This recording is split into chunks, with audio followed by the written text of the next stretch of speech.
Have you ever had any issues with ugly shadow rim or noticed flash ghosting in your macros? If you need a solution, then this short tutorial might help you with that.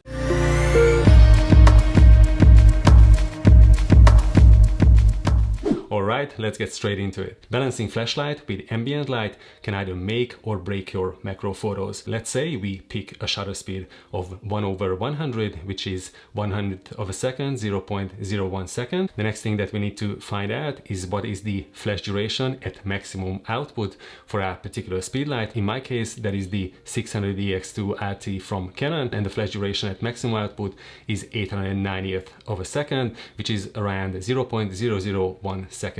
Just as a side note, this is manual flash exposure and not TTL or electronic through the lens metering. If this flash duration is divided by the shutter speed, then we get the so-called flash to ambient ratio. In our example, we need to divide this number, the 0.001, with the 0.01, and we get 0.1, which represents 10%. This means that the flash is affecting the image for only 10% of our exposure time, and the rest, which is 90%, is essentially just composed of natural light. The flash to ambient ratio is therefore 1 to 10 in our example. The higher this ratio, the less movement, the less ghosting, motion blur might occur. So basically, the more you underexpose your image, the higher this flash to ambient ratio, which will result in better action freezing. I have taken images of ants at 1/80th of a second, and even though I managed to freeze most of their body, flash ghosting can still occur. That is the ugly or unpleasant looking shadow rim around the subject. This is due to the relatively low flash to ambient ratio. When this happens, you need to increase the shutter speed,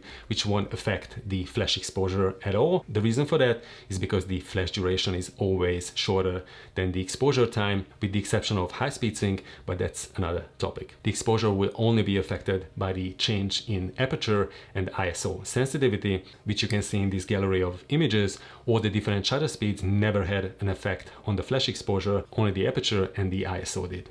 In the row of images at the top, only the aperture changed. In the second shot, I opened it up from f8 to f4, then stopped down to f16, and you can see how underexposed that shot was. In the middle row, only the ISO changed, the base ISO of 100 on the left, then I upped it to ISO 800 and 1600 respectively for a severely overexposed shot. In the last row of images, the ISO and the aperture remained the same.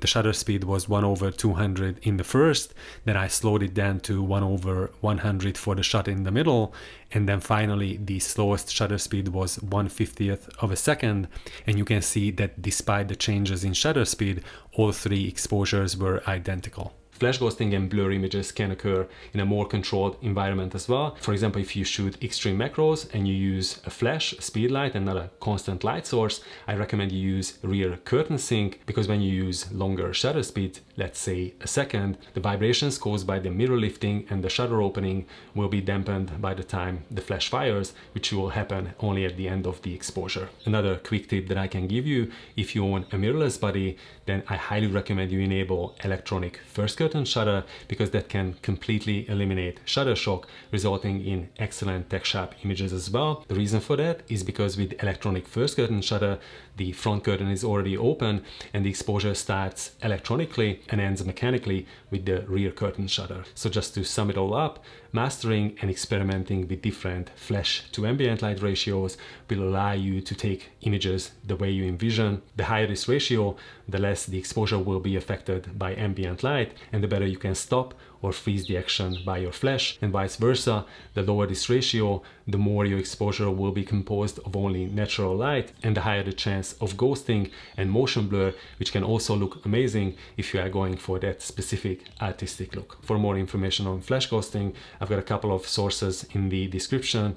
You can check out those links if you want to delve yourself into this topic. Anyway, thanks for watching. If you have some kind of feedback or any questions, then leave a comment down below and I'll get back to you. Don't forget to subscribe for more macro content, and I'll catch you all very soon in the next one.